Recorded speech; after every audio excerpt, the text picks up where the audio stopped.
ఈరోజు మహబూబాబాద్ పార్లమెంట్ మహిళా శక్తి సమ్మేళనం మరి ఈరోజు ఇక్కడ మహిళమ్మ తల్లుల ఆధ్వర్యంలో జరుపుకోవడం, దీనికి ముఖ్య అతిథిగా మన అన్నలు అందరూ కూడా వేదికను అలంకరించిన పెద్దలందరికీ, అదేవిధంగా వేదిక ముందు ఉన్నటువంటి అక్క చెల్లెళ్ళకి, అన్నలకి, తమ్ముళ్ళకి, ప్రతి ఒక్కరికి కూడా పేరు పేరున ధన్యవాదాలు తెలియజేస్తా ఉన్నాను. మనము ఈ మహిళా శక్తి సమ్మేళనము ఈ రోజు ఎందుకు జరుపుకుంటున్నాం మీకు ఎవరికైనా ఐడియా ఉందా? తెలుసా? పోనీ మే 13వ తారీఖు నాడు ఏముందో తెలుసా? ఇది తెలియదు. మే 13వ తారీఖు నాడు ఎలక్షన్స్ ఉన్నాయి. పోనీ ఇక్కడ పార్లమెంట్ అభ్యర్థి ఎవరో తెలుసా? సీతారాం నాయక్ గారు.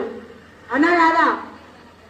సీతారాం నాయక్ గారు ఎంపీ అభ్యర్థిగా మన మహబూబాబాద్ పార్లమెంట్ నుంచి మన నరేంద్ర మోడీ గారు డిక్లేర్ చేసిన క్యాండిడేట్. కాబట్టి మనకి ఈ యొక్క మే 13వ తారీఖు నాడు రానున్న ఎన్నికల్లో మనం అందరం కూడా, అక్కా చెల్లెలు అందరం కూడా ఈరోజు ఈ మహిళా శక్తి సమ్మేళనము ఎంత గొప్పగా జరుపుకుంటున్నామో, అదే విధంగా మే 13వ తారీఖు నాడు అన్నకి ఓట్లు వేయించి మళ్ళీ విజయోత్సవ ర్యాలీ కూడా ఇంతకన్నా బ్రహ్మాండంగా జరుపుకోవాలి. ఒకటి, మనము కరోనా టైంలో ప్రతి ఒక్కరైతే వ్యాక్సిన్ వేసుకున్నారు కదా, ఆ టైంలో చాలా మంది చచ్చిపోయినారు. చనిపోయిన వాళ్ళని చూడడానికి కూడా మనకు అనుమతి ఇయ్యలేదు కూడా. ఒకరు సాగు ఇంకొకరు చూడలేదు. చచ్చిపోయిన వాళ్ళని దగ్గర కూడా పోయి అసలు కనీసం చివరి చూపు కూడా చూసుకోలేదు. అవునా కాదా? అలాంటి సమయంలో మన నరేంద్ర మోడీ గారు మన కోసానికి ఎంతో కష్టపడి, ఎంత వేరే దేశాలు కూడా తయారు చేయలేని వ్యాక్సిన్ ని మన దేశం తయారు చేసింది. ఆ గొప్ప ఘనత మన భారతదేశానికి దక్కింది. అంటే నరేంద్ర మోడీ గారు ఇది ఆయన చొరవతోనే జరిగింది. మరి ప్రతి ఒక్కరు ఆ టైంలో తినడానికి తిండి లేక కూరగాయల కోసానికి కూడా ఇబ్బంది పడ్డం. అవునా కాదా? అప్పుడు పడ్డ సమయంలో మరి ఇండ్ల నుంచి పనికి పోలేరు, పని చేస్తే గాని పూట గడవని పరిస్థితులు అని మన నరేంద్ర మోడీ గారు మనందరి గురించి, ప్రత్యేకంగా పేదవాళ్ళ గురించి ఆలోచించి నెలకు 500 రూపాయలు కూరగాయలు కొనుక్కోండానని వేసినారు. మీ అందరికి వచ్చినాయా రాలేదా? అందరికి వచ్చినాయి కదా. అంటే నరేంద్ర మోడీ గారు ఎక్కడున్నారు, మనం ఎక్కడున్నాం? అక్కడి నుంచి డైరెక్ట్ మన అకౌంట్లలో వేసిరు. ఆ అకౌంట్లలో వేయడం ఎట్లా జరిగింది? జన్ధన్ యోజన ఖాతాలు తెరవాలని చెప్పేసి నరేంద్ర మోడీ గారు అన్నారు. ఫ్రీ అకౌంట్లు తెలుసు కదా మీ అందరికి ఉన్నాయి. అకౌంట్లు, ఫ్రీ అకౌంట్లు ఉన్నాయి కదా. ఆ అకౌంట్లు అప్పుడు ఎందుకు తెరిపించారంటే, ఇలాంటి కష్టకాలంలో ఎప్పుడైనా ఏ ఆపదైనా వస్తుంది. ఆ ఆపద ప్రతి ఒక్కరూ ఆ టైంలో మరి డైరెక్ట్ నరేంద్ర మోడీ గారు ఏ స్కీమ్ అయినా సరే, ఏ అవసరానికి ఏ లబ్ధి అయినా సరే ఇచ్చినప్పుడు డైరెక్ట్ అది కింది స్థాయి వరకు చేరాలని చెప్పేసి ఆ అకౌంట్లను తెరిపించడం జరిగింది. కొంతమంది తెలిసి తెలియక కొన్ని పార్టీలు పిచ్చి పిచ్చిగా వాగుతుంటాయి, ఏంటేంటో మాట్లాడుతూ ఉంటారు. నరేంద్ర మోడీ ఇంతమందికి అకౌంట్లు తెరిపించిండు, ఎందుకు తెరిపించిండు? ఫ్రీగా ఏమైనా డబ్బులు వేస్తాడా, 15 లక్షలు వేస్తాడా, అది వేస్తాడా, నల్లధనం తీసుకొచ్చేస్తాడా అని అన్నారు. నల్లధనం తీసుకొచ్చి వేయడు, కానీ నల్లధనాన్ని రూపుమాపినటువంటి వ్యక్తి మన నరేంద్ర మోడీ గారు. ఎవరెవరో కోట్లు సంపాదించుకొని వేరే దేశాలలో, విదేశాలలో దాచుకుంటే అక్కడ ఉన్నటువంటి మనీని, అదేదైతే నల్లధనం ఉందో దాన్ని ఇక్కడికి వైట్ మనీ కాకుండా కాపాడినటువంటి మన నరేంద్ర మోడీ గారు అంత గొప్ప పనిని చేసినారు. ఎందుకంటే ఇక్కడికి రాకుండా కూడా చేసినారు. మరి అదే విధంగా చాలా మందికి కూడా ఈ కష్టకాలంలో ఆదుకున్నటువంటి నరేంద్ర మోడీ గారిని మనం అందరం దీవించాల్సిన అవసరం ఉందా లేదా? అంతేకాకుండా వేరే దేశపోళ్ళు మన దేశంలోకి వచ్చి చాలా మందిని మన సరిహద్దులలో చంపిపోతా ఉంటారు. మీకు తెలుసా? యుద్ధాలు జరుగుతూ ఉంటాయి దేశం సరిహద్దులలో, బార్డర్లలో. అట్లా జరగకుండా ఉండడానికి మన నరేంద్ర మోడీ గారు మన ఆర్మీని చాలా బలంగా, పటిష్టంగా తయారు చేసినారు. మనం ఏమనుకుంటాం అంటే, మనం ఈడ చల్లగా ఉంటే చాలు, ఎవడేనన్నా ఓని అని కొంతమంది ఆలోచిస్తారు. అట్లా కాదు.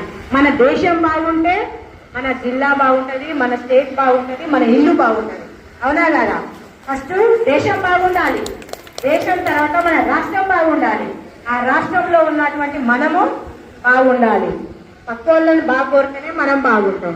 పక్కోళ్ళని ఏడుపు కోరుతామా? మనం పక్కోళ్ళ ఇంట్లో వాళ్ళు ఏమైనా పోయినా పర్వాలేదు అని అనుకుంటామా? అనుకోవద్దు కూడా. ఎందుకంటే మనం బాధల్లో ఉన్నా కూడా పక్కోని బాధను అర్థం చేసుకొని తీర్చాలి. అది నరేంద్ర మోడీ గారు తీరుస్తారు. నరేంద్ర మోడీ గారు పెద్ద పెద్ద హామీలు ఇయ్యరు, కానీ ఆయన ఇచ్చినటువంటి హామీని తూచా తప్పకుండా చేస్తారు. కాబట్టి ఇంకొకటి మనం మొన్న చూసుకున్నాము, ఎలక్షన్లలో కాంగ్రెస్ ఎన్ని గ్యారంటీలు ఇచ్చి దొంగ హామీలు ఇచ్చి ఓట్లు వేయించుకుంటాం. మనం అందరం కూడా మోసపోయినాం, అవునా కదా? మనం అందరం మోసపోయి కాంగ్రెస్ కు ఓట్లు వేసేది. ఇప్పుడు ఏమైంది? మీకు ఏమన్నా పథకాలు 6 గ్యారంటీలు అన్నాడు. ఒక ఫ్రీ బస్ తప్ప ఇంకేమన్నా గ్యారంటీ ఇచ్చిండా? మీకు ఇచ్చిండా? 2 లక్షల రుణమాఫీ ఏమన్నా ఇచ్చిండా? ఇయ్యలేదు. మరి తులం బంగారం అన్నాడు, ఇచ్చిండా? అది ఇయ్యలేదు. ఏది ఇవ్వడు. ఎందుకంటే ఆడ ఖజానా ఖాళీ ఉంది. కేసీఆర్ అంతా ఊడ్చేసి పోయిండు. ఆయన ఊడ్చేసుకొని ఆయన బిడ్డ, ఆయన కొడుకు, అల్లుడు అందరూ కలిసి మొత్తం సంచలన కట్టుకొని పోయిండు. ఇప్పుడు రేవంత్ రెడ్డి ఆడు వచ్చి కూర్చున్నాడు. ఆడ ఏమీ లేదు, కొత్త డొల్లా. ఆయన డొల్లా చేస్తా అన్నాడు, డొల్లాస్ చేస్తా అన్నాడు. అది డొల్లాస్ కాదు కదా, ఖాళీ డొల్లా తయారైంది. ఈయన కూడా చేయడానికి ఏం లేదు. మీరు ఎప్పుడైనా కానీ దొంగ హామీలను నమ్మకండి. ఎలా సాధ్యమైతే చెప్పండి? పైసలతో ఊడుకున్న పనులు ఎలా సాధ్యమవుతాయి? అవి సాధ్యం కావాలంటే మళ్ళీ మన దగ్గర నుంచే ట్యాక్సీలు పోవాలి, మన దగ్గర నుంచే ఇంటి పన్ను పోవాలి, మన దగ్గర నుంచే వాటర్ బిల్లులు, కరెంట్ బిల్లులు అన్ని పోవాలి. మరి అన్ని ఫ్రీ అంటే మరి మన దగ్గర నుంచి వెళ్ళినప్పుడు మనకు ఫ్రీ ఎట్లా వస్తాయి చెప్పండి? ఆడ అప్పుల కుప్ప తయారవుతుంది. ఆ అప్పుల కుప్ప అంతా మన నెత్తిలో పడుతుంది, అవునా కదా? మళ్ళీ అదంతా మనమే కట్టాలి. వాళ్ళ ఇళ్ళ లెక్కలు తెచ్చిపెడతారు ఏమన్నా? ఎవ్వరి లెక్కలు ఏం తెచ్చిపెట్టారు, అవునా కదా? అలా ఖజానా ఉంటేనే పంచుతారు. ఖజానా ఖాళీ అయితే ఎట్లా పంచుతారు? కాబట్టి మీరు అర్థం చేసుకోవాలి, దొంగ హామీలను నమ్మొద్దు, ఈ దొంగ మాటల్ని మీరు వినొద్దు. కాంగ్రెస్ వాళ్ళు వస్తే అసలే నమ్మొద్దు. ఆయన నరేంద్ర మోడీ గారు మనం బాగుండాలని కోరుకుంటున్నాం. ఆయన రోజుకు 18 గంటలు పనిచేస్తారు, తెలుసా మీకు? 18 గంటలు పేదవాళ్ళ కోసానికే పనిచేస్తారు. కాబట్టి అలాంటి పని చేసే నాయకుని కావాలా, లేదంటే సోప్ టప్ చేసుకుంటూ తిరిగేటోళ్ళు కావాలో ఆలోచించుకోండి. నరేంద్ర మోడీ గారిని గెలిపిస్తే మన దేశం బాగుంటుంది, మనం బాగుంటాం. కాబట్టి మీరు వేసే ప్రతి ఓటు కూడా నరేంద్ర మోడీ గారికి, సీతారాం నాయక్ గారికి వెళ్తుంది. కాబట్టి అందరూ కష్టపడి పనిచేస్తూ సీతారాం నాయక్ గారిని ఇక్కడ మహబూబాబాద్ పార్లమెంట్ నుంచి గెలిపించి మీరు నరేంద్ర మోడీ గారికి గిఫ్ట్ గా పంపించాలని కోరుకుంటా ఉన్నాను. ఈ అవకాశం నాకు ఇచ్చినందుకు పెద్దలందరికీ కూడా ధన్యవాదాలు తెలియజేస్తున్నా. మీ అందరికీ కూడా మరొకసారి ధన్యవాదాలు తెలియజేస్తున్నాను.